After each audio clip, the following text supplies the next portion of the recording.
Welcome to Seattle, home of the Seattle Seahawks, where the 12th man is alive and in the building. Time now for Seahawks Central Radio, hosted by Jamie Nicole, Football Girl, and Kevin Norman. We go back, this is the moment, tonight is the night, we'll fight till it's over, so we put our hands up like the ceiling. Seahawks!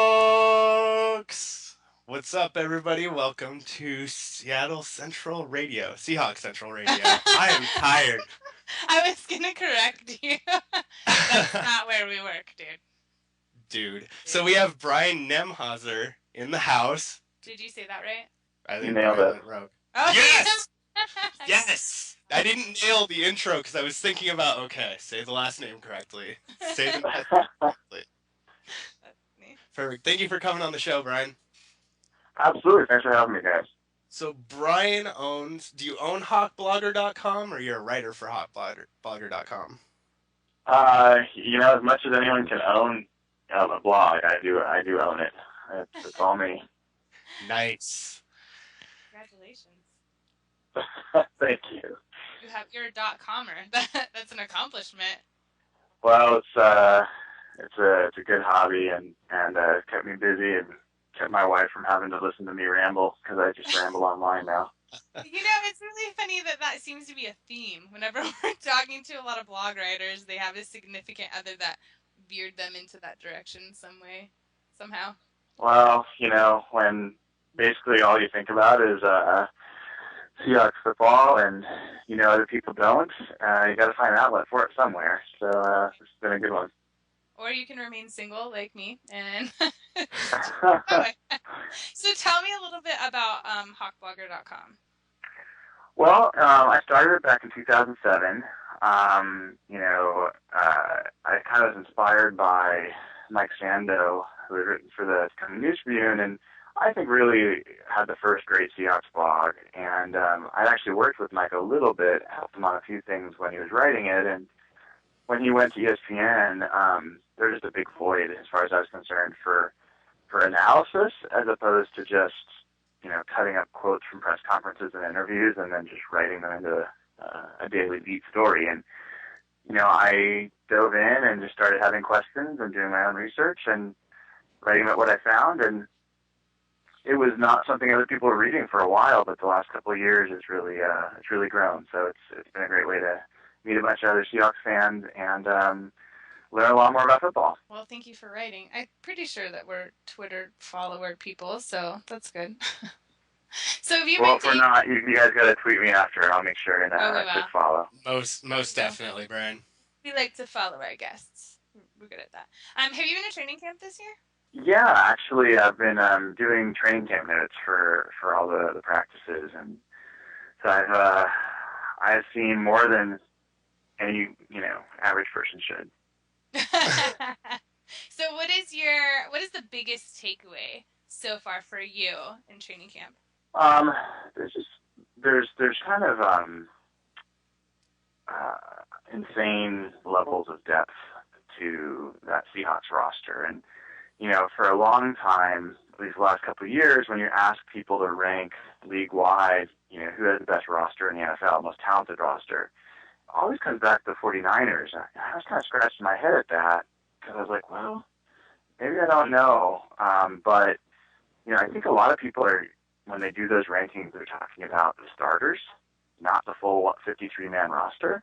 Because if you look at the 53-man roster, I don't think there's any team in the NFL that really approaches what the Seahawks have. They have guys at the third string level that definitely would be challenging for starting roles on other teams. So the amount of depth they have now versus what they inherited, Pete Carroll and John Schneider, just 3 years ago, I think it'll go down in history as one of the best turnarounds of talent any front office has done in this amount of time. It's pretty crazy. We agree with you. Yeah, I'm a little bit afraid because any of these guys we release, there's a high chance they're going to go and be starters or second string for other teams that are even competitors in the NFC West. Yeah, I was just talking to some folks last night about that. I mean, the cornerback is the best example of that, where, you know, you guys can take your pick. You've got Will Blackman, Byron Maxwell, Jeremy Lane, and there's one other that I had on that list. But let's just stick with those three. Antoine Winfield. Take those four. You know, if you had to pick one of those to be on the 49ers, which would it be? Ooh. I'm going to go with none. Can I do that? Is that an answer? Probably not a choice, right? They're not all going to make the team. And one of them's likely going to go over to the 49ers because of the issues they've had at CB. So that's the kind of depth we're talking about. The Seahawks cornerback group, all the way down to guys like Ron Parker and Maxwell and all those folks are they're the real deal. They're starting caliber corners for a lot of teams. So who do you think is like the biggest breakout rookie this season? Well, it depends on how you define it. I think the guy that I think will be the most talented, most impactful probably overall, not necessarily this year, but overall in his career, I think is Christian Michael. That guy looks like he's going to be a Pro Bowl, maybe an All-Pro level running back. He can pretty much do it all. Inside, outside, long runs, tough runs, can catch the ball well, and is elusive. So I think he's a real guy to watch, depending on how things play out. Maybe he'll get some more carries than you might expect. I think the guy that, from a fantasy perspective, that probably would get the most impact this year will be Luke Wilson with two L's. He's catching what's thrown to him. He runs patterns that are, really well matched to what Russell Wilson with one L likes to throw. So, I think that'll be a pretty popular connection through the season. I would have to agree with you on that too. We've heard more about Luke Wilson, I think, on this show than we've heard about any other rookie from guests, anyways. And from what I've heard is that his blocking is not as great as like Zach Miller's or what we would like it to be. Do you know how that's coming along, or if he's been developing there? Well, that was my concern going into camp. I've watched, and I think as they got pads on and started doing some blocking, I don't think he's a dominant blocker by any stretch, but he's not a total liability, at least not that I've seen so far. I think tomorrow night's going to be a great chance to see what that looks like in real action. But, you've got another tight end there in Sean McGrath that's more of a well-rounded tight end, but Wilson just needs to be adequate in blocking in order to be useful, because there's no one else on the roster that can do what he can do from the tight end position in terms of challenging the middle of the field vertically. So I think you'll see him one way or another. Definitely. So what is your opinion of these new NFL celebration rules? This conversation has gone on for a while. I am an old, crusty veteran of the NFL and as a fan, and I remember all the way back to the Redskins, with Art Monk and all the crazy celebrations and how elaborate it involved like half the team. That was always fun. I never understood why the NFL is trying to legislate that out of the game. Fun should be part of the game, and as long as it's not in bad taste, I don't see the problem. The throat slash gesture I can kind of get, but if a guy spins the football, really, you can't be happy about making a big play. I just don't get it. Well, and I mean, it goes all the way across to like signature moves. And as we're seeing, some of the Seahawks are tweeting about how the NFL is trying to take away that as their own personal brand and become just NFL brands, so that they don't have their own. We all know everybody's dances, but there is no gravedigger, there's no ball spin, there is no anything. There's no icky shuffle. Icky shuffle. Yeah, there's none of that, and to me, it's actually quite sad. And like, I can understand back when Ocho Cinco was holding up the entire game, like if there's a game delay, but other than that, that's just a part of football, is rivalry, and a part of rivalry is taunting, and as long as you're not using your helmet as a bat, like we've seen. I don't think there's anything wrong with it. It's a big. I don't know that I've ever heard a fan complain about it. I honestly I don't really understand where it comes from. I think it might come from the sponsors and the wanting to get more commercials in, because if you're slightly delaying the game by a few seconds, you're affecting the commercials potentially. I don't know. I mean, it could even be the sponsors, but I mean, what do? Do you take out the Lambeau Leap as well? That's what they're saying, though, is that there's a lot of our Seahawks that are saying they're doing it to take away the brand that is. Because as we know of our friends, we're always trying to promote our college friends to develop their brand as their own person. And so I guess the cohesive opinion among a lot of the players is that they're just trying to make it one uniformed, so there isn't like, all hail Cam Chancellor, it's just the Seahawks.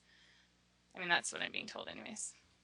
Yeah, I think that at least rings true. I just, the logic of it still is pretty lost on me. But the NFL is, when you're the big dog and you can command the amount of money that they command, they pretty much get to do what they want. So the last collective bargaining agreement proved that pretty much. So, yeah.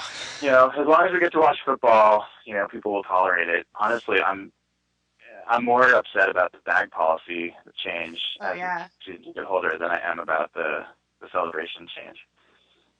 Well, and I mean, Kevin and I have a sort of a solution that we're going to talk about later on the show, so stay tuned. But it's not a solution at all. It's just an idea. I'm just going to wear, those crazy cargo pants with 17 pockets in them and just shove. I'm going to walk in, carrying the equivalent of a full backpack in my pants. It's going to be fantastic for everybody. Yeah, do that. I mean, it didn't say no cargo pockets, and we can get really specific about it. Fanny pack. I don't think it said fanny pack specifically. I think it just said backpacks and purses. I will not be driven to a fanny pack. That is I will. I'll do it. I don't care. I got no shame. I'm in. Put your stuff in my fanny pack. So maybe with Brian on the line, you could go into your idea for the whole NFL celebration solution that the fans should get into. All right, Brian, do you want to be a part of my football flash mob thing? I didn't catch that. Part of your what? So, football flash mob thing. I haven't come up with a name yet. Basically, what I want to do, and this is my own football girl's idiotic solution to life, I guess, is if they can't do their celebration dances, that doesn't mean that we can't. So every single time that, you see what I'm saying? So every single time for every fan, there's everybody, even Clay Matthews has his, I don't know what that is, but. The Hulk. What is, I don't know. It's not even a Hulk, it's like a bird's, whatever. Anyways, we all know which player has which celebration dance, being Seahawks fans. And it's the same across the board for the entire NFL. You know what to expect. So if they can't do it, that doesn't mean the whole stadium can't. So it's kind of taking away, if they want to take away that jovialness, at least we can implement it ourselves. I applaud you. I think that sounds great, and I will cheer you on.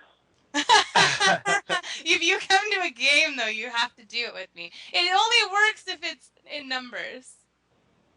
I hear you. So it's like the wave. You're going to be that person that stands up in front of the section and keeps doing it until people either do it with you or start throwing things at you. Oh yeah, I'll do it. You can throw things at me. It's fine. I got good aim. I will not throw things at you. I promise that. Literally, how upset would the NFL be if they're taking away something that the fans are just implementing on their own? And it's already theirs. We already know what to do. We already know everybody's signature. I don't really want to call it a celebration dance because some of them ain't. That belly roll is not really a dance, but I don't think I could do that one. But I mean, instead of the NFL, if they're going to take it away, the least we could do is keep it somehow. Well, here's my idea, coming off the cuff, is they already have this problem that they're losing people in the stadiums to staying home because people like watching the games at home on their big TVs and with NFL Sunday Ticket and all that kind of stuff. Mm-hmm. What if your theory's right, what if they just disallow celebrations to be on camera during the moment, but they can do them on the sidelines during commercial breaks, and they can go as elaborate as they want? So everyone in the stadium gets to see the crazy celebrations, but nobody on TV does. You know, that might, if it's all about the bottom line, that might be a way to fill some seats right there. Write a letter, Brian. We're writing a letter. I'm all over it. Maybe I should write a blog post. Write a blog post. Yeah. Ways to solve this issue. Did you have initial opinions on the depth chart? Yeah. I mean, any particular position that you're curious about? How about fullback? Well, that's a good one. I think the most likely situation is that they keep Michael Robinson. But I'm not sure they're making it very clear exactly what their intentions are there. You've got Marshawn Lynch, and Robert Turbin and Christian Michael that are locks to make the roster. They generally only keep, 4 backs, let's say. And so they could keep Michael Robinson, but I think Spencer Ware is a guy that they like quite a bit, and he isn't playing much at fullback. He just started getting reps there on the last practice or so. So I don't think they've seen enough to leave Robinson off the roster. And if they went to 5 players, that then maybe you see both of them. But it's tough. I think right now Michael Robinson is the fullback, but a guy named Derek Coleman, number 40, is young, undrafted rookie, and he's been playing fullback, getting almost all the reps. Looks really good. So maybe, that one's going to be, I think, by game 4, we'll have some idea, but right now it is the most hazy of all the positions. Yeah, I absolutely agree, especially when I saw Spencer Ware was at 3 in that. I really wasn't sure what's going to go on with that position. Yep, it's going to be a while before we know on that one. Who do you think's going to win the backup quarterback spot between Tavares and Quinn? Well, Tavares has a huge advantage, right? I mean, from the locker room perspective, from the coach's perspective, from the front office perspective. So, I mean, people know him, they respect him. But he has not played that well in training camp. Brady Quinn, who I don't think anyone will mistake for a great quarterback, and I think everybody pretty much left for dead in this competition, outplayed Jackson for a good solid week and then started getting reps as the number 2 quarterback. So we'll see. Jackson has started to pick it up again the last couple times I've seen him play. If he's close to even with Quinn, then he wins. But if he's just going to kind of mail it in, then this coaching staff is not going to reward that. That's not their philosophy. So it's not as clear-cut as people might think right now. Now, what are your thoughts at wide receiver right now? Wide receiver, I've been thinking they were going to keep 6 wide receivers, but if you look over since 2009, the year before Carroll and Schneider, they consistently have kept 5 receivers. And as I look at it, I'm expecting they probably will just keep 5 at this point, and those will be Sidney Rice, Golden Tate, Doug Baldwin, Jermaine Kearse, and right now my expectation is Stephen Williams. He's so and so that leaves a lot of quality not making the team. Yeah, and that's part of what I'm afraid of, because we're actually seeing quite a bit of quality out there on the field at wide receiver, which is partially why I don't think we're as worried about the Percy Harvin situation. I'm more worried about some of these kids not making the team, because then where are they going to go to? And then you don't get the chance to pick them up later. It's always a concern. Yeah. All right, perfect. Well, thank you so much for coming on the show, Brian. Yeah, thanks, Brian. Absolutely. Thanks for having me, guys. I expect you to change your mind, and if we are ever at a game, you better do a dance with me. Well, there is liquid courage that can always be purchased. So. It's on. I'm not above being bought. Cigar fans, check out fifthdowncigar.com and enter the coupon code PFC to get 10% off your order. Lots of nice high-end cigars. That's fifthdowncigar.com. Enter the code PFC for 10% off your order. And we're back. Hello. That was actually a great conversation with Brian. Definitely check out hawkblogger.com. Yep. And check out ProFootballCentral.com, of course. And us. We have a Twitter and nobody loves us. Yeah, so follow. I keep going back and looking at it every once in a while, and I'm like, what? These are all, like, my friends and your friends. Like, they're not, they're like actual fans in any way, shape, or form. Our poor media person. So let's talk about preseason really quick, because we got a game tomorrow. We do. Yay! I'm so excited. And then, like, all the players were tweeting out that they had made it to San Diego, and it was, like, warm and fuzzy for me. Football is back. Okay, but first what I want to say is it's preseason game. But you know how I feel. No. Don't pay attention to the score too much, because one thing that you got to know is that there's a lot of good players on this team, and I expect the coaching staff to put them in a lot of tough situations. I would hope that they would do that. Because they've got to figure out who the best of the best is on that field. Absolutely, but it's still football. And like I've said a million times, preseason is foreplay. It's important. Ugh, I don't want to hear that. I'm your sister. Anyways, yeah, I know, but we've had this conversation before. Preseason it's super important so that you can know who the best of the best is. It's still football, and there's guys out there that you wouldn't know otherwise until you see them in preseason, or know what they're capable of unless you're like us who go to training camp or actually read articles. Some people can't read. I know, because there's like an illiteracy program. Yeah. Oh, jeez. So anyway, the other thing that you got to know is that...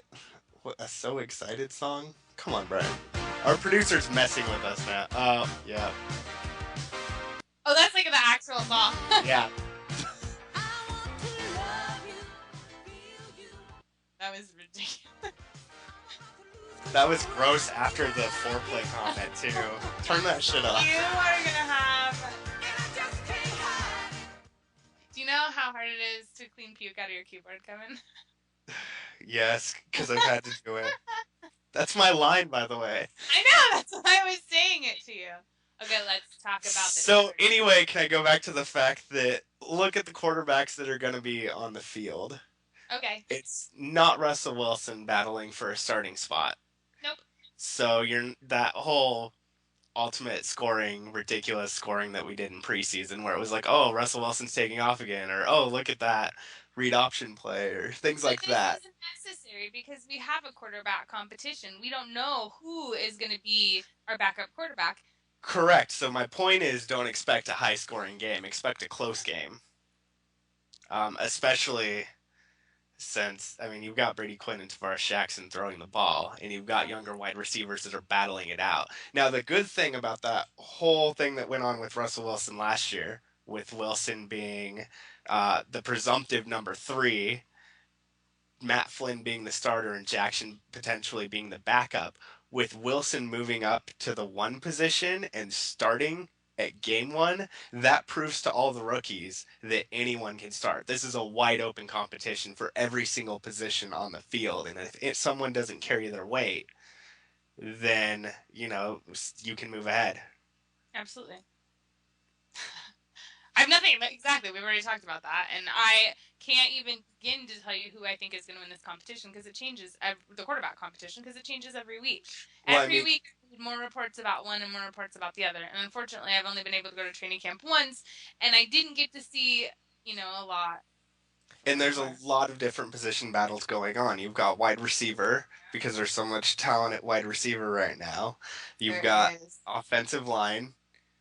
You've got... Yeah, that whole Moffitt situation. Yeah, that's what I was like, oh yeah. Jamie loves Moffitt, but then you don't know whether or not she yelled at me. I don't love Moffitt. Well, you used to love Moffitt. You used to send him pictures of food. I know. Food that I made, too. Yeah, I love Moffitt's, a good person, but, I don't think I've said it before, I don't think his heart is in this position. And it might be now. But during the off-season, it just didn't seem like he wanted to be here. So that's something that you have to take into consideration when you're thinking about who's going to make the team. If you don't want to be here, you're not going to prove. And Seattle is a place where you need to prove your spot. Mentally, physically, emotionally, whatever. You've seen it happen. Yeah. Not just because you peed on a wall. I've done it. Whatever, peeing on a wall. It's not a big deal. That's difficult for women to do. It is. I have talent. I did it. Well, anyway, so There's competition, as we discussed earlier, back and fullback. Right, running back, fullback. I don't think it even heard you through the G. And then there's a cornerback. Yep. And a little bit at the linebacker position. So, I mean, it's all across the field. So, everywhere you look on that field, there's people that are going to be battling hard to make that roster. You remember the end of the season, like Pete Carroll was saying, at the end of last season, he was saying that this was going to be one of the most difficult things for us to do this year because we can't keep everybody. And after what we were able to prove last year, again, I've said it, now we're in the spotlight, and there's people that actually seek out to be a Seahawk. It's not how it used to be. It didn't. Don't look at me like that. It's true. Well, I think that in the draft, some of those younger players still had the mentality that, the Seahawks isn't one of those teams you want to be drafted to. But I think all of them... Here, it's a different story. And that, we know players, and we know players that got drafted or have been drafted that are just kind of like, it rains and, I don't know, Seattle, they made the playoffs, whatever. But the second that they hit the field and we got to speak with them again, totally different mindset. And I don't think a single one of those people that I know have not boasted about they're here because of 12s. Yeah, well, and then on top of that, when they got drafted, you've got to figure that they're paying a lot of attention to their school. They're paying a lot of attention to their own football. So it's not like they're necessarily paying very close attention to the entire NFL.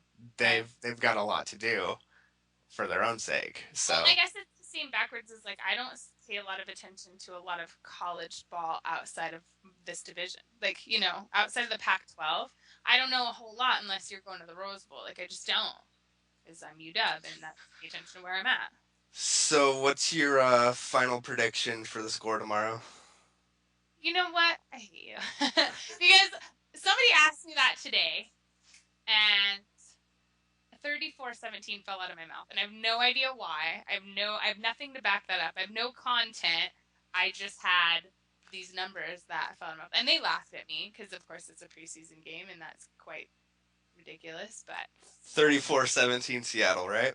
Oh yeah, okay. Talking about the Chargers.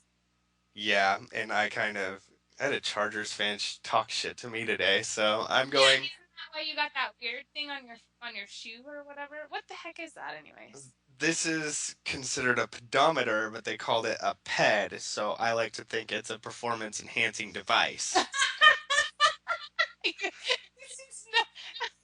I'm dying. I don't know why that's funny, but it's my performance-enhancing device.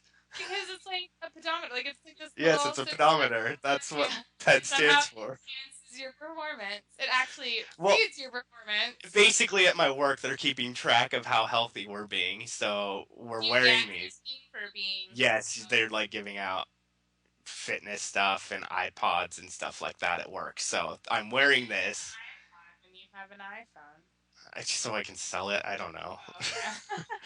But anyway, so I'm wearing. Pay attention.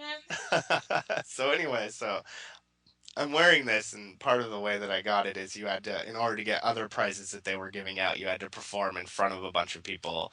And the lady brought 3 people up, and they're like, "Oh, it's football season. I'm from San Diego. We're about to kick your ass tomorrow." And I was like, "Hey, wait." And I stood up, and I'm like, "You've got 4 people up here now." And they're like, "All right, do your best touchdown dance."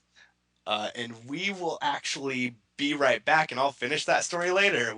Cigar fans, check out fifthdowncigar.com and enter the coupon code PFC to get 10% off your order. Lots of nice high-end cigars. That's fifthdowncigar.com. Enter the code PFC for 10% off your order. Welcome back. We've got Chad Scott on the line. He is a writer for DynastyLookFootball.com, FFOASIS.com, LaterRoundQB.com, Seahawks fan, Mariners fan. He loves beer, is a male nurse from Puyallup, Washington. How are you doing, Chad? I'm good. How are you guys doing? Holy crap, you write for a lot of places. Yeah, it's ridiculous. Wow, do you have any time on your hands whatsoever? A little. Just enough time to spend with my 20-month-old son, I guess. Oh, cute. He said 20 months old. Yeah. You're a new parent. That's it. So you're a male nurse, huh? I am. Do you get mad when people call you a nurse? No, it's the Fokker one that's kind of gets old after a while, but I don't mind the Merce. I kind of deemed myself Merce, so I'm okay with the Merce. It's the Fokker part. The Merce, it's tasteful. It's classy. It really is. Yeah, it makes me feel good about myself too. Yeah. Good. I'm glad. So we got Chad Scott, the Merce. Well, Jamie originally sent me this question, and she was like, I'm going to say Merce on air. And I'm like, male purse? What? Yeah. It goes both ways, really. Yeah. Chad is a male purse and a male Merce. It's like an onion. You just gotta peel back the layers. Men who are wearing male purses probably go both ways in those cases, too. So.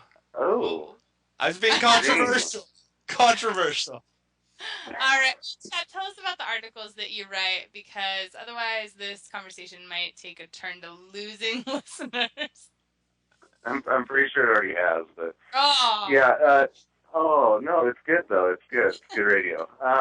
So yeah, I write for DynastyFootball.com. I do a lot of dynasty articles and kind of player profiles and who I think is going to break out in 2013 and 2014, whenever.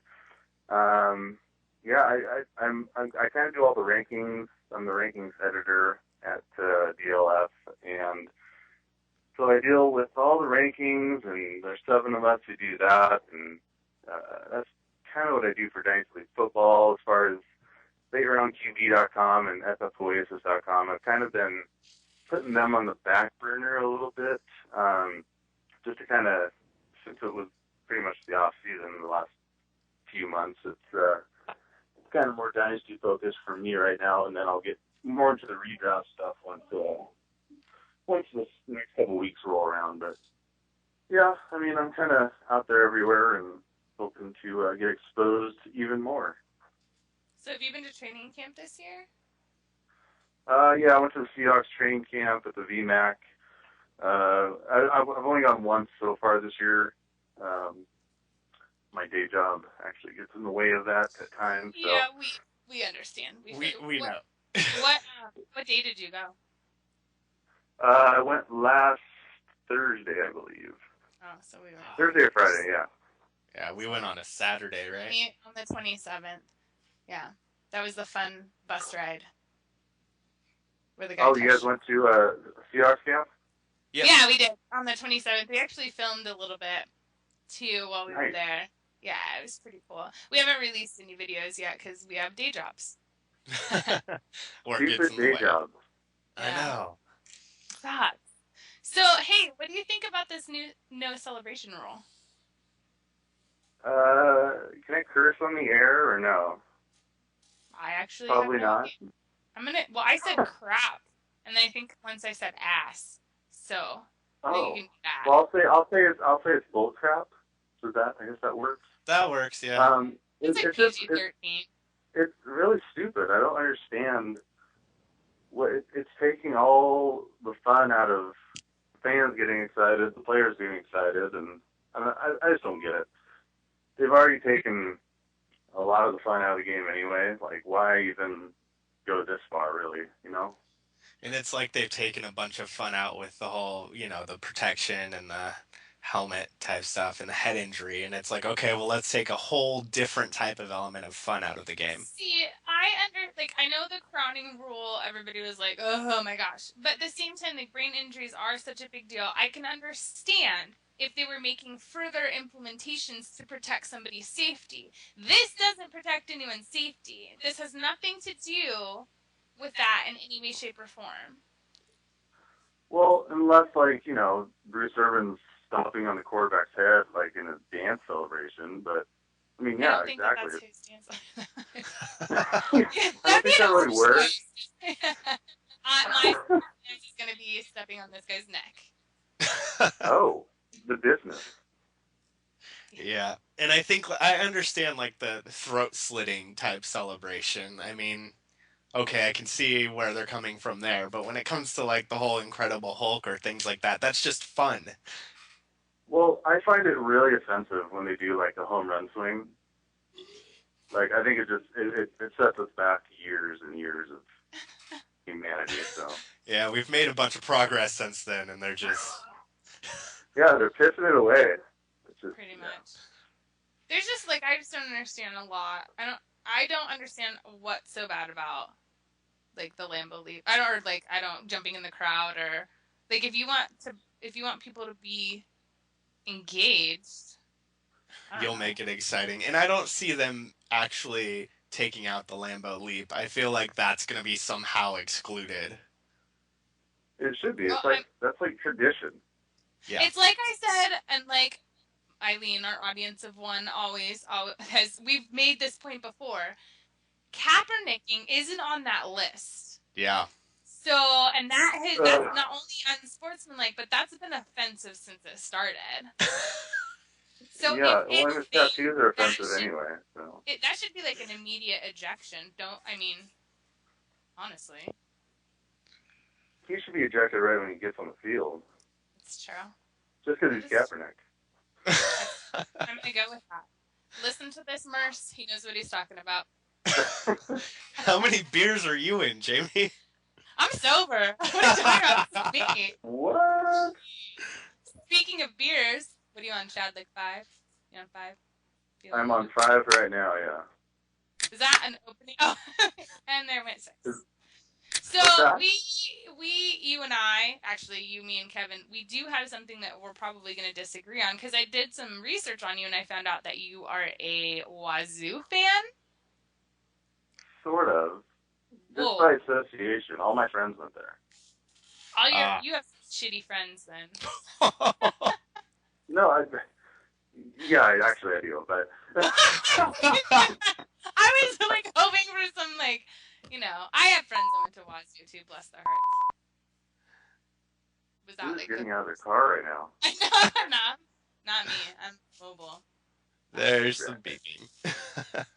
No, yeah, I mean, I like Wazoo just because, I live somewhere in the vicinity. And I had all my friends that went there. I mean, I went there like every other weekend to go party, so I have a lot of good memories there back in my youth. Like, what is it? What is it? Win or lose, we're still boozing? What is it? Win or lose, we still booze. Isn't that what it is? Is that what it is? Yeah, I don't know. I just went there to drink. I was boozing anyway, so. The academic achievement of that statement is amazing. They have my cup, and I want it back. They stole it, so that's why I'm pissed off. Hey. Kevin always says, though, that... Okay, I say that we've got to give Wazoo the Apple Cup every once in a while because it does need cleaning, and they should have a janitorial school over there. I think I do like that. I might have to use that now. I mean, we eventually got to send it for cleaning, and that's what Wazoo's for. Right. I like it. Yeah, definitely. We just lost half of Seattle.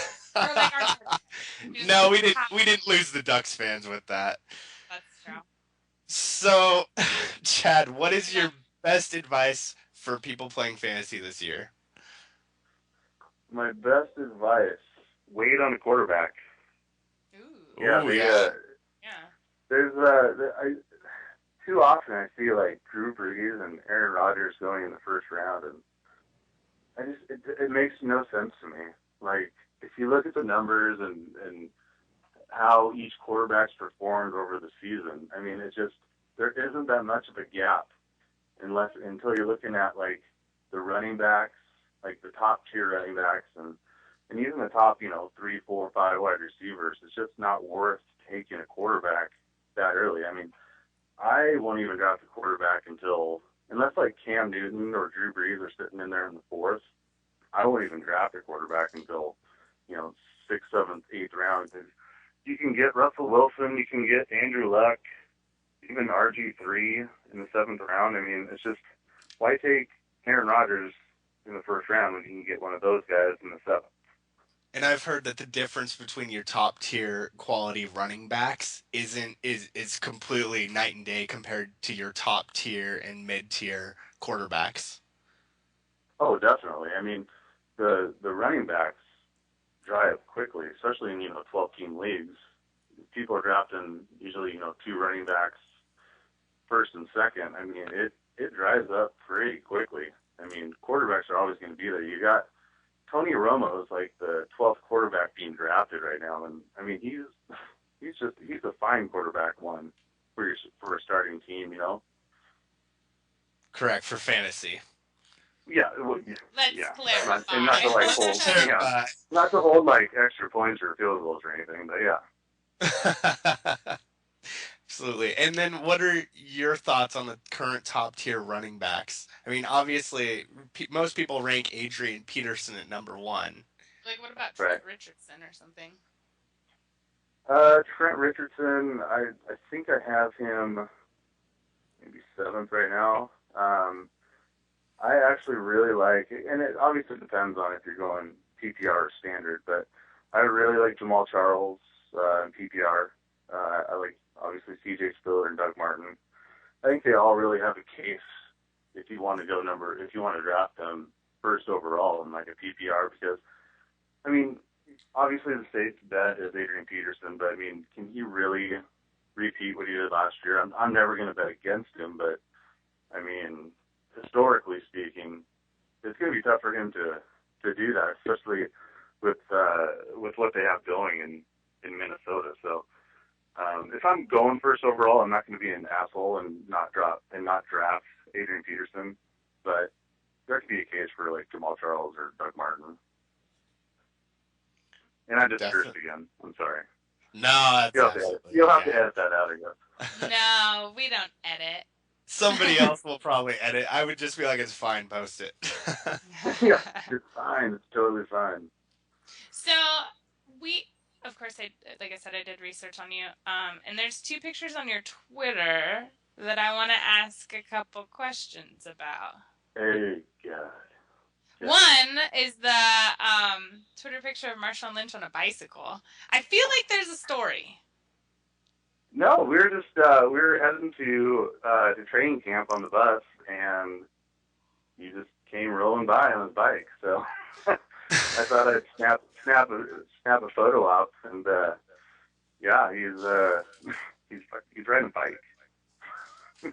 It's just, I don't know, it was just so out of place for me. I was like, I have to know, like, is there a story? That's what's brilliant about it. I was like, oh my God, look at that thing, and yeah, so I haven't seen the picture. Is like Lynch ridiculously bigger than the bike, or is it just Lynch on the bike? Oh God, yeah. Well, the thing in the picture you can't tell, but he is like he's not a huge guy.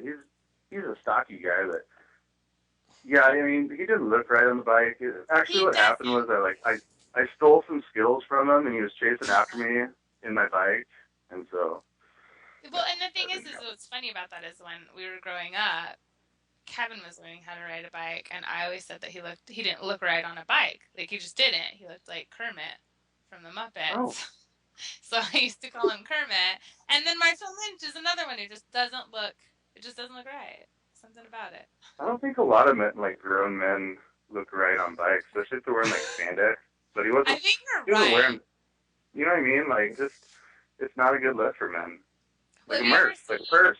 Like a merce. Have you heard? Like they have the Seattle Pride Parade, and like they have that naked bicycle group. Have you heard about this? Like the summer solstice thing.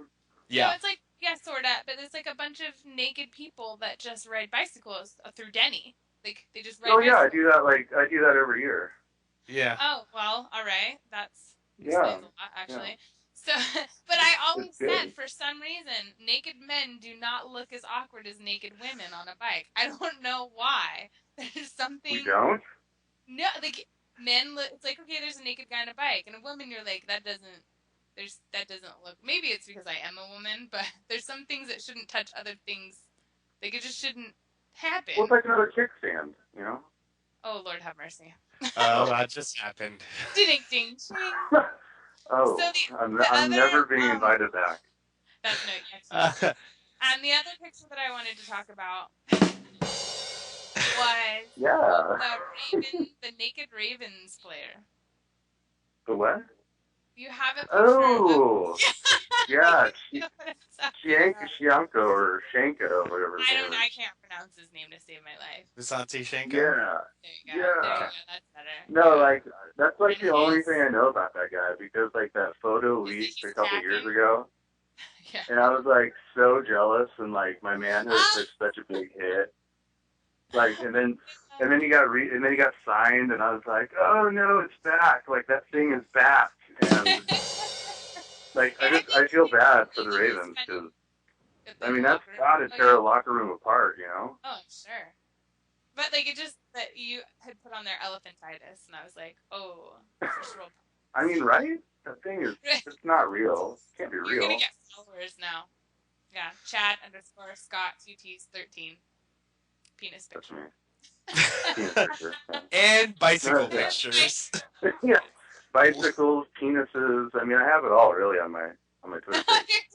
Oh God. My next question for you is: do you want to join my Flash football mob? Your what? Everybody's like, "What the hell are you talking about?" Your Flash football mob? Yeah, and I'm gonna give you. Do I get to dance in the streets? So, well, in the stands. So my idea is, if the NFL is going to take away everybody's celebration dances, sack dance, whatever, that if the players can't do it, that doesn't mean the fans can't. So, since we all know every player's dance, more or less. I mean, I'm sure there's people that don't, but if we know, since we basically all of us know every player's dance, we do it instead. Still jovial. Still. I like it. Thanks. It's like a show of support and a big middle finger to Goodell. So yeah, I like it. Yeah. So would you like to join my Flash football mob? Yeah. Okay. Awesome. I mean, that shouldn't be a question. We got a team of 3. I'm a nerd. Of course I'm gonna dance. Yeah, I just think, like, I don't understand either. I mean, I've talked about this before in an earlier segment in another interview that we did just a couple minutes ago about how some of our football players are pretty convinced that it's that celebration dance. They're banning it because they're trying to make it. It's about the bottom line. They don't want these players to have their own brand, more or less. And so, if that happens in the situation, we can still keep their brand. I mean, we could still do it. And just because they're not doing it, it's not being done. I'm totally with you. And they can't ban us all. Yeah. Ban us all, Goodell. I dare you. I know. I'll just watch it at home. All right. Make sure you eject anyone who does the Incredible Hulk at the stadium. You know what? I can't do the belly roll like I said earlier, so we're going to have to figure out. Isn't it sad that that's probably the last belly roll you'll see Red Brian do? It's so sad. It's really sad.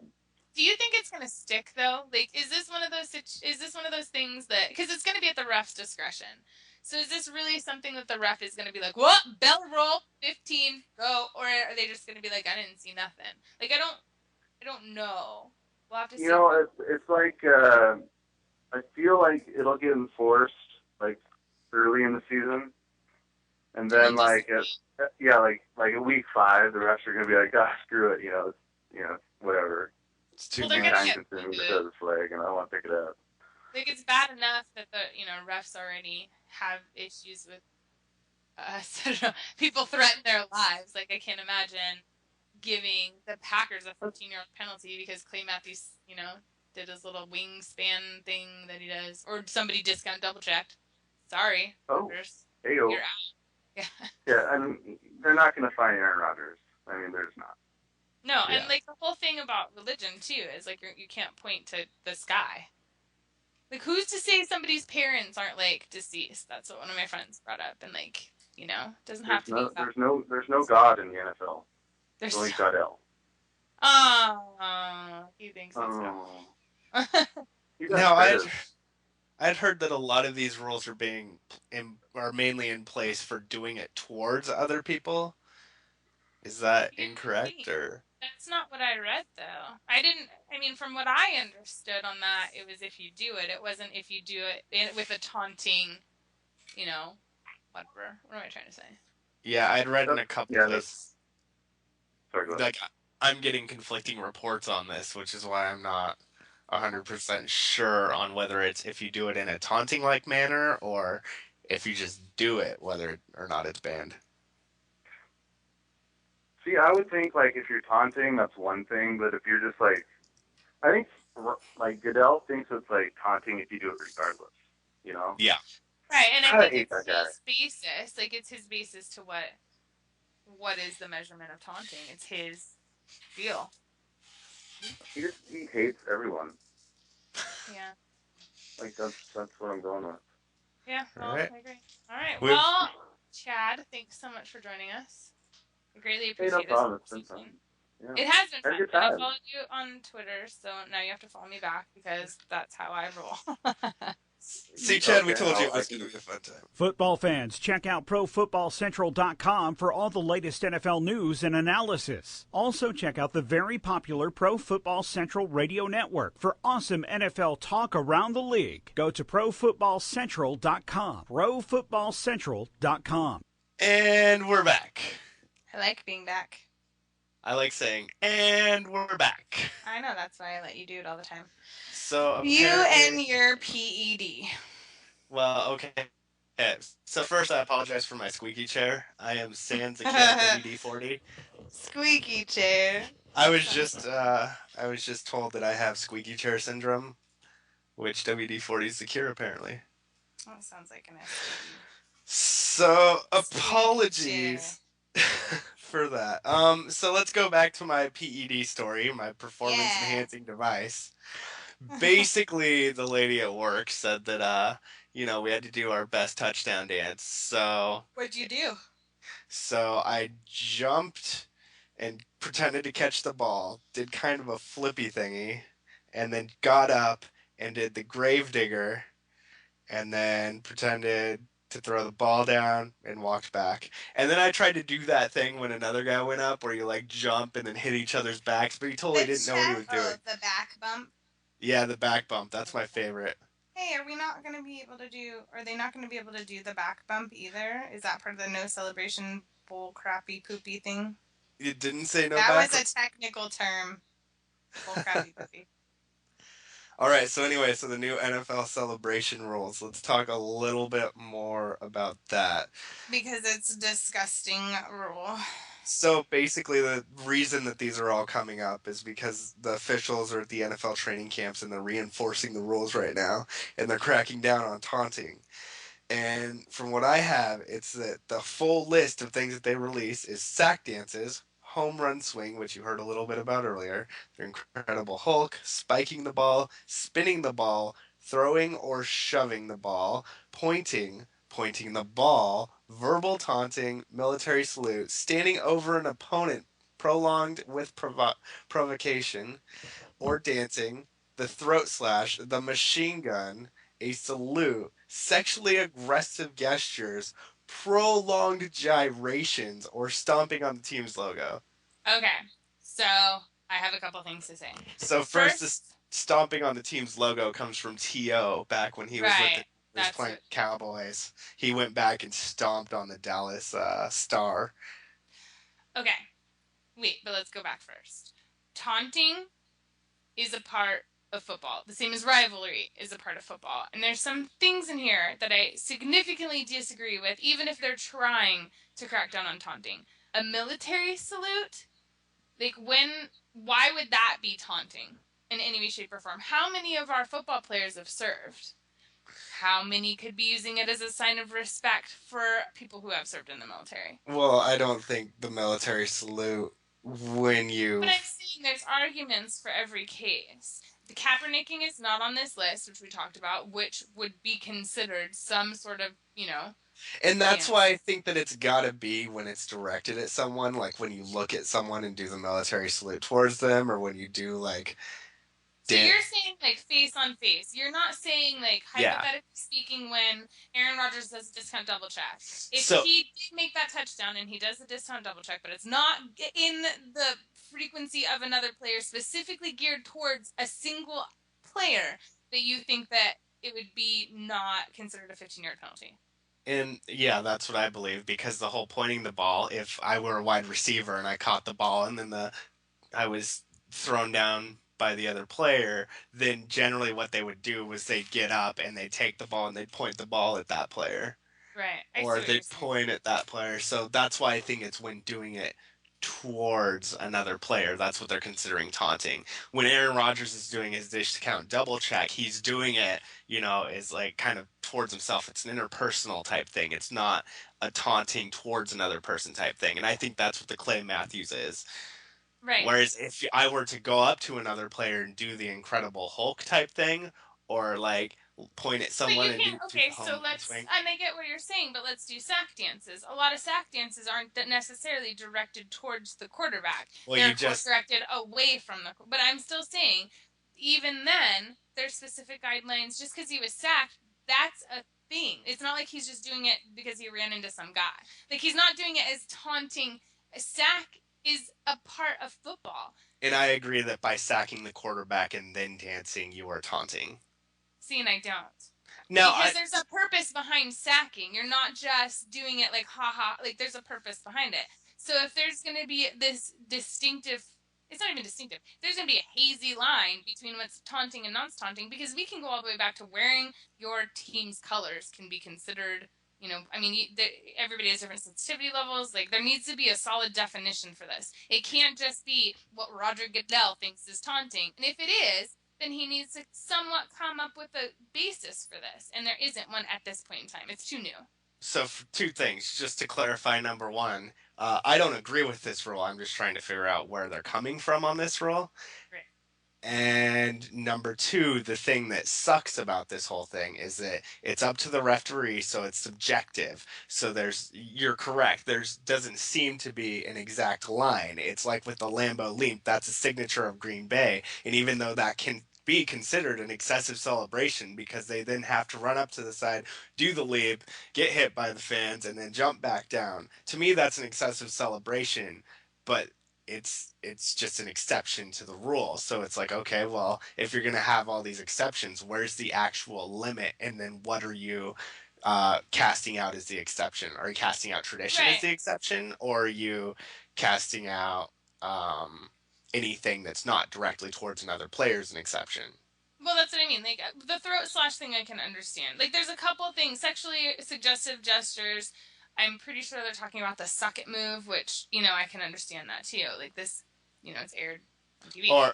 Or like Marshawn Lynch jumping on with the hold my D pose when he was running in that touchdown run. Yeah, I didn't want to bring that up because I like that move. But I am having a really hard time trying to understand why we've been doing this for, what are we at, 48 Super Bowls, 47 last year, 47 Super Bowls of the same, and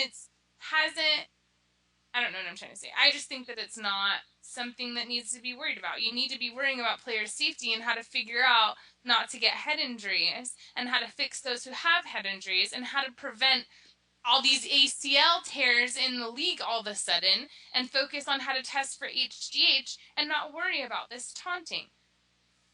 That's my opinion.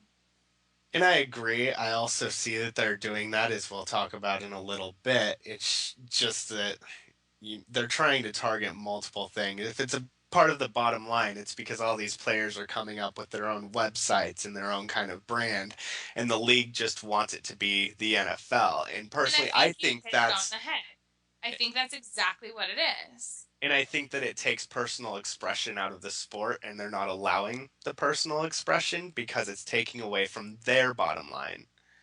That's exactly my point. If I wasn't going to sit here, like if it wasn't for all these players that I've grown fond of and their own signature moves and their stats, and I would just play Madden all day and not watch the season.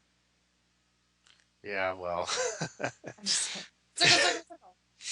So, anyway, what limits does this put on expression? It pretty much just they're trying to make every player the same, not in their ability, but within their expression and their attitude. Exactly. And they're personalizing your own skill out of the game. Okay, this leads to another question, though. If the intent is to unbrand, if that's even how you can say that, a player and put the brand back in the NFL, what about situations where, like, Richard Sherman and Brandon Sherman are making shirts? Like, if Is that something that is next on the list? Is that we're not going to be able to see? I believe it is, yes. I believe that they're going to try to get these merchandises that people are trying to sell online. They're going to put on their contracts or something like that, that, hey, you're using the Seattle Seahawks license in order to make this extra money on the side. If you're going to do that, you're going to have to give a cut to the NFL. I could definitely see them doing that within their contracts. Well, they can't prevent everybody from making them, I guess, and they can't prevent us from celebrating for our players. It's just, you're right, it's depersonalizing the game, and it's a game that anybody, we grow fans every day. People fall in love with football every day, but the people who have been here through the trenches, it's kind of a slap to the face. That's my opinion. No, and I can definitely see how it's a slap to the face, and I can definitely see how there are a lot of fans mad about that. But I can also see the side where people are like, look, it's about the team, it's not about the person. But you know what? You celebrate the small victories also. And exactly. Thank you. And I think that's a part of the game, and that's the part of the game that it seems like they're trying to remove, which, I don't agree with.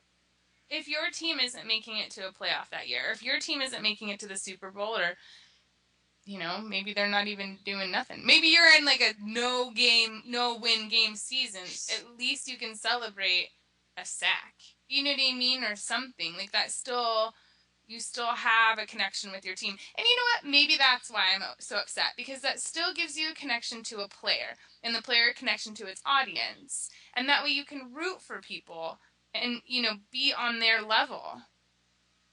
Instead of just a team. Like if your team is doing bad, it's already bad enough that that's a depressing situation to be in, but then to have just faceless people on a team, it just doesn't, the draft wouldn't make any sense.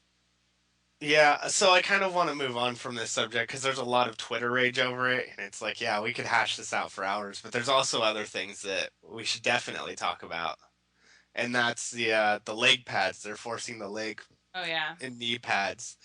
And so I think it's knees and thighs that they're going to force. Yeah. You're going to get the player's going to get a warning first. And then if they don't put them on, they're going to get a 5-yard penalty.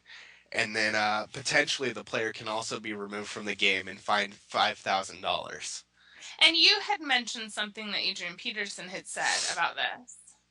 Yeah, so on NFL.com, I took Adrian Peterson's quote, where players were like, they basically said that, like, this is a dumb rule, I don't like this rule. And Adrian Peterson said, I'll call BS on that.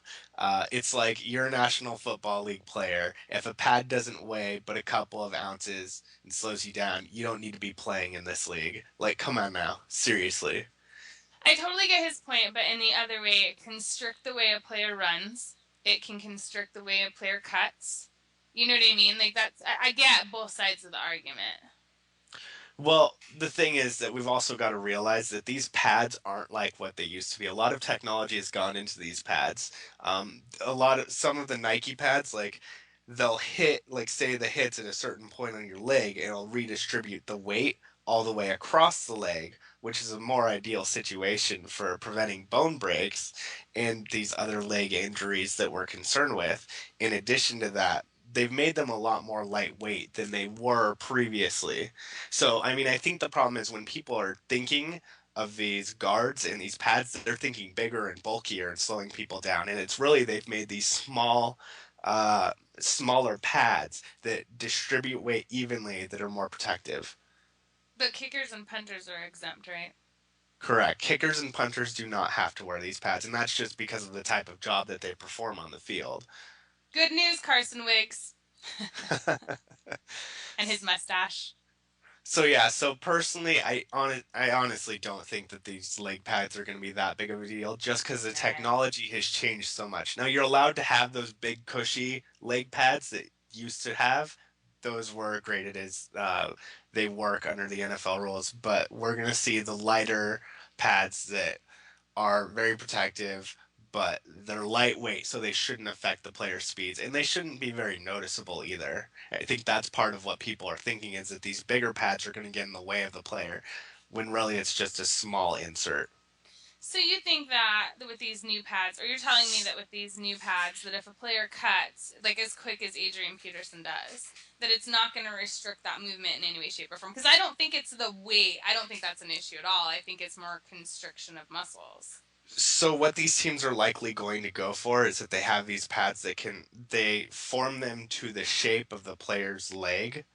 And so it should, when they cut, because remember, this is thighs. This is not like going over your knee. This is not like going across your whole leg. This is just your thighs. When you cut, if this is conforming to your leg, then I ideally, use my thighs anyway. Right.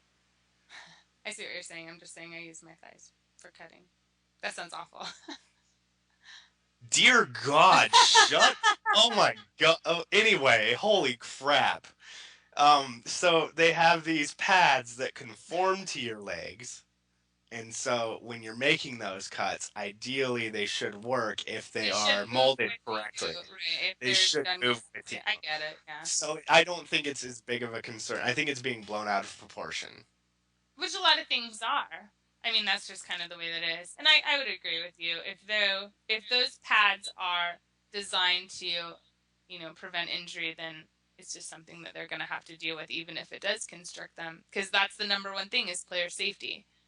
And I see this maybe causing we'll see less ACLs and things like that because they're forcing knee pads and they're forcing the knee into a position where it's not going to tweak in an incorrect fashion. I hope so, because the ACL level that's going on right now, torn ACLs, is ridiculous. I feel like every time I turn around, there's another player who's torn his ACL. And it seems to be all ACLs. Like, I don't know if there's something in the water or if they're training them too hard, or I don't know what the situation is. But ACL tears need to be addressed because it's getting ridiculous. And I think this is a step in that direction. And, we'll be able to see if adding that extra padding or even making it so something conforms to the knee so it doesn't twist in an awkward position and snap the ACL, that ligament that's inside the knee. Yep. Yeah. Maybe if we get the proper brace on there, we can start investigating, okay, well, what's going to make it so that these ligaments don't break? Because not only are they hard to repair, they affect people throughout the rest of their career. So I think this is actually a step in that direction. Do I think that there are better ways to go about it? Yes, I think they should have come out and said, hey, we're investigating this ACL thing. We know this isn't going to be popular, but we want you to wear these knee protectors to see if we see a decrease within ACL tears. That would have been a good idea. I think it would have been less resistance in the league alone, if that was expressed. I think it's definitely a PR problem that the NFL does because they just seem to come out and say, we're doing this, this is the rule. Whereas if I think they were to come out and say, hey, there's a lot of ACL tears which are causing players to miss a significant amount of times, and that's affecting the fan bases as well because when Adrian Peterson did during the offseason, didn't he? Well, anyway, what I'm saying is that when you're worried about these players coming back, if they're finding ways to make it so that these injuries don't occur, then it basically keeps the fan base in place because when exciting players leave teams, those teams don't perform like they were previously. You know what? And you have a really good point with this because if their PR was better and they would have had further communication, then we might know what the necessary reason behind the no celebration rule is and people wouldn't be so up in arms. It took over my entire Twitter, and it still is, to a point where, people are really angry about these items that we're talking about. And if there was further communication or more in-depth communication as to why these rules are being implemented, then there might not be such a resistance from the players and the fans. Yeah, and I think it's definitely a PR issue. Basically, the NFL isn't properly communicating to the fans and to the players the reasons that these rules are being in place. Because honestly, I saw a couple different things where they were saying that these taunting rules are just when they're directed towards other players, which while I still don't agree with it at that point, I think there would have been more fans that would jump on board and say, okay, I can see how these rules why these rules are in place. Or, yeah, or at least maybe respect the fact that they're in place. You know what this reminds me of is when the tuck rule came out, the elimination, or the tuck rule in the first place. Yeah, and so moving on, the tuck rule will automatically be ruled a fumble instead of what is it? Incomplete pass is what it's rolled as because of the motion of the football going forward, where you've got to now. Well, you would have to look at how the arm was moving. If it was going forward, then it was considered the tuck rule. So now we don't even have to deal with that anymore, but it's going to be really hard for me to get used to watching football because I'm used to when those replays occur being like, well, where was his arm? Right. Well, no, and I think we all kind of are. Well, anybody who's watched a football game with you, definitely. Yeah, so it's actually, I think it's going to be nice because then we know without a doubt that, I mean, there's no more tuck rule, so we know that's a fumble now. Right. And I mean, that's defined. Yeah, so it's no more guessing on whether it was or whether it wasn't or who did what, when, where, with how. Now it's just, that was a fumble. So, I mean, I think it's nice. I think it's one less thing that we need to worry about. Yeah, and previously it was subjective. You were like, was the shoulder going forward? Was it forced forward? Was his intent to throw? No, that's all gone. And I wanted to, this is just because you were making this movement. I figured out last night that Peyton Manning has little arms. What? Yeah, I figured out that he had little arms last night. And I remember when I told you I was like, love Peyton Manning, but there's something about him. He's got little arms. And Eileen and I were at the mansion last night and we were watching, the top 100 NFL players that we've seen like a million times. And the first time we saw it, I said, there's something about him. And then I realized it's because he has little arms. Not quite T-Rex arms, because I would be so angry if that was the case. But he has like little arms, which makes it more impressive how amazing of a passer he is. He's got little arms. I just don't see it. Oh, wait, especially when he holds the ball and runs like that. Nobody can see. No one can see the motion you made as much as it's hilarious. I am going to loop this. But, like, literally, he runs, like, he holds the ball to his chest, and then he, like, runs with his arms all close, like, and he's, like, little arms. And then when he throws it, like, short. Like, you see all these, whomever, Tom Brady, just this long extension of arm, and then there's, like, Peyton Manning. I never realized it until last night. And I no longer will have to worry about his arms because of the elimination of the tuck rule. Holy crap. Okay, so what are our thoughts on the peel back block? So it's anywhere on the field. If a peel back block occurs, it's a 15-yard penalty. Anywhere. Like, doesn't matter. It's just if a peel back block occurs, it's 15 yards. So as you may remember, there was Golden Tate who did his peel back block, which was, I believe, flagged for a penalty, if I recalled. And people were like, oh, well, that used to be just fine. That's how receivers did it. Right. I remember. What game was that? That was against Dallas. You're right. So 15 yards. I'm actually okay with it because I feel like you're kind of blindsiding a player, and it's... Oh, that's a good point. I mean, yeah, I can see how that's the way that it used to be, and that's hard-nosed football, and I mean, I see where people are coming from with that, but I agree that this is kind of blindsiding a player. See, when all these rules and like the changes come out, like I just like it the way that it was before. But then there are there's certain situations that I think that it could, and I guess I'm not so upset about this one as other ones. Like I guess you're right. I think the problem is that we're all afraid of change, and so we want the game to be as aggressive as it was, and I want it to be hard-nosed football and as aggressive, and I think that a lot of research has to go into the technology to make it safe while still making it aggressive and still making it hard-nosed football. What I'm afraid of is that research isn't going to be done because they're just going to scale back on these things. And it is a contact sport, and I feel like we're dwindling away from that little by little. And I'm all for player safety. You know me. I'm part of the big gala, brain injury gala. Like, I think that, player safety is definitely something we should always be talking about, and the conversation should never end. But I don't think the research is happening that needs to happen, and instead, we're putting penalties and restrictions on damn near everything.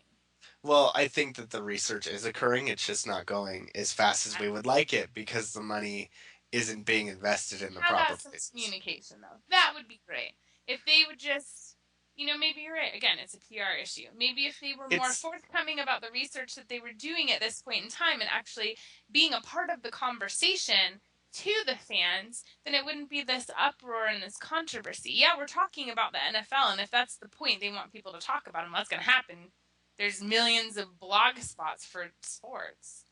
And the thing that I would like to add, it's like we were talking about earlier with the pads. Like, obviously research has gone into this because the pads have changed so much within the past 20, 30 years that, I mean, a lot of people don't know that these pads are completely different. The ideas that we get into our head of the way that it used to be versus how it's changed hasn't been communicated properly. And part of the reason it hasn't been communicated properly is because it's up to private organizations and private enterprises to figure out and make these changes to this technology, but that's not being communicated to the fans from the NFL, which people see is like the main spokesperson. Shouldn't it be the job of the NFL, not private institutions? Shouldn't it be the job of the NFL, PR department, or whomever, to make sure that this information is getting across to the fan? Because as a fan, you have a responsibility to the NFL, and they do us. We're the ones that are paying these paychecks. We're the ones that are buying this gear. We're the ones that are feeding into this by corporate masses. Football is a huge industry, regardless of what city you're from, what team you rep, where, period, NCAA and NFL. So don't you think that they at least owe us, let me stand on my soapbox, some sort of communication as to why they're going to change something that we're paying for from our hearts, from our wallets, from our time every year? And I can agree from a capitalist point of view, but I mean, I feel like also from a capitalist point of view that they're just going to take our money and run. I mean, the less communication they have to do is less work that they have to do. And I'm just saying that's probably from their standpoint. Yeah, I get what you're saying. I'm just saying the right thing to do in this situation was, and I know, right versus wrong, capitalism, blah, blah, blah, blah. But to me, it's almost like what did I say earlier? It's like a communist regime. Honestly, I do what I do. It's what's right versus what makes money and what costs money. I don't think that explaining to fans the reason you're doing things would limit that money. I don't think that explaining why you're having a no celebration, why taunting is such a big deal, when these new pads come out, why you're doing, the peel back 15 yard. I don't think that giving your fans information about why you're doing the things you're doing as an NFL commissioner, let's just throw them out there. I don't think that that's going to ruin anybody's pockets. I don't think that's going to diminish any more money than is. I think it would, it could fill seats more. They're already having a hard time, except for Seattle, and I don't know, maybe other places, but they're already having a hard time filling seats as is. Now people feel betrayed by the NFL, more or less.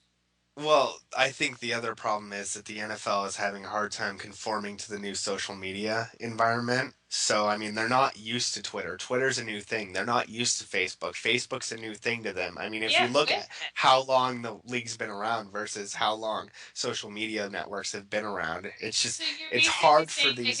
It's the baby boomer thing. It's hard for these teams to evolve because there's older people that are in these positions that should be making these decisions properly that don't understand what occurs in social media and on the internet and how people are expressing themselves. I see where you're going with that. Yeah, so once the older people get older and retire and the younger people step in, I think it'll change. I think there'll be a lot more clarity on why things are occurring, and I think the PR will get better. But as of now, we don't have people that are in those positions of powers that respect social media outlets. How does the NFL commissioner thing work? I don't know, but we've definitely gone way out of the boundaries of Seahawks football, and we're on the eve of a game versus the Chargers, and I just want to say I'm really stoked. Yeah, this is football. We can talk about what we want to talk about. No, it affects the Seahawks just as much as it affects the Chargers, and I'm super stoked too. I need football back in my life. I'm not cool without it, and it's a preseason game, and I don't care. I'm sorry, San Diego, for what's about to happen. Oh, jeez. Yeah, it's gonna be fun. Definitely watch those key position battles we talked about earlier.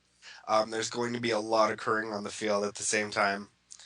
And so, definitely, I mean, the one thing I hate about watching these games is you can't see exactly where the wide receivers and the quarterbacks are going because the way that the media occurs, they focus on the quarterback rather than what's going on downfield. But, Sorry, I hiccuped. I mean, then what's going on downfield? So, you're definitely a play watcher. Like, you want to see the play. Yeah, I want to see develop in front of your eyes. Yeah, and I mean, I'm the same way too, and that's more or less why we go to games more than we watch them on TVs, is so that we can see the play happen. And watching the Dallas versus Miami game, you could see that they're starting to get used to the fact that these TV screens are wider, so they're starting to get a little bit better angles on the entire play. So right. I'm really excited to see how the telecasting is. Boring. Yeah, I definitely wanted to talk about that a little bit, but that goes a little out of bounds too. And we are short on time. Yeah, it's time to go. It's definitely been a great week. We're excited for tomorrow. We'll have some analysis for you next week. Absolutely. So enjoy the game tomorrow. I'm going to training camp on Sunday, so I'll be able to give an analysis of the game and then training camp, how they did after the game. Nice. Well, have fun, everyone, tomorrow. Watch the Seahawks in their first preseason game. Go Hawks! Go friggin' Hawks. This has been a presentation of the Pro Football Central Network. For news, blogs, highlights, and more, log on to ProFootballCentral.com.